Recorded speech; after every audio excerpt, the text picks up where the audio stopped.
آپ صلی اللہ علیہ وسلم نے فرمایا میں تمہیں نماز سے افضل چیز بتاؤں؟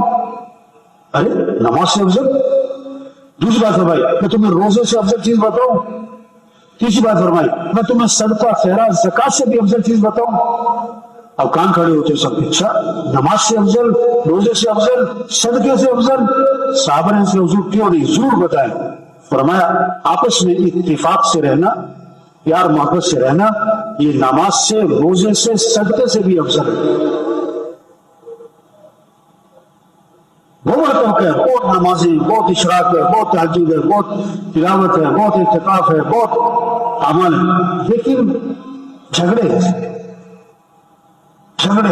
بھائی سے جھگڑا، بہن سے جھگڑا، بیوی سے جھگڑا، اور جھگڑی ہی جا رہے ہیں، مستقل باز ہی نہیں آ رہے۔ آپ نے فرمایا کہ آپس کی نا اتفاقی یہ موڑ دینے والی چیز ہے، اسے اس طرح بالوں کو موڑ دیتا ہے، اس طرح نا اتفاقیاں، رنجشیں، یہ جھگڑے نیکیوں کو موڑ کے رکھتے ہیں۔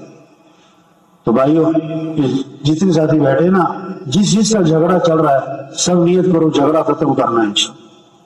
جھگڑا کیا کرنا ہے؟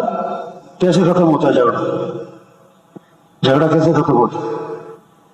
آپ سے غلطی ہے معافی مانگ لو، اس نے غلطی کی ہے معاف کر دو، جھگڑا ختم۔ جھگڑا ختم۔ آپ سے غلطی ہے تو کیا کر لو؟ معافی مانگو۔ اس نے غلطی کی ہے تو کیا کرو؟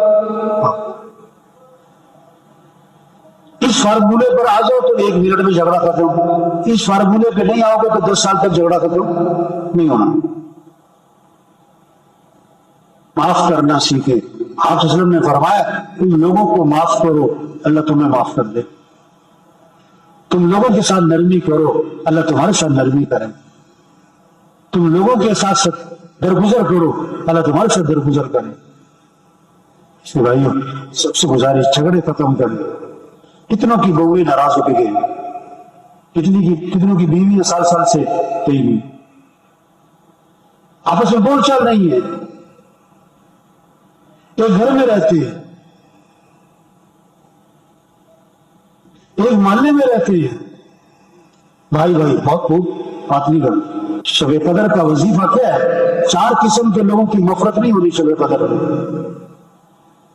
شب قدر میں 4 قسم کے لوگوں کی مغفرت نہیں ہونی۔ شراب پینے والا کوئی مغفرت، ماں باپ کا نافرمان کوئی مغفرت، رشتے توڑنے والا، قطع رحمی کرنے والا کوئی مغفرت، دل میں کینہ رکھنے والا، کھوٹ رکھنے والا، کسی کا نقصان چاہنے والا، کسی کوئی مغفرت۔ اخلاق اچھے ہوں تو سب نیت کرو بھائی جھگڑے ختم کرنے ہیں انشاءاللہ۔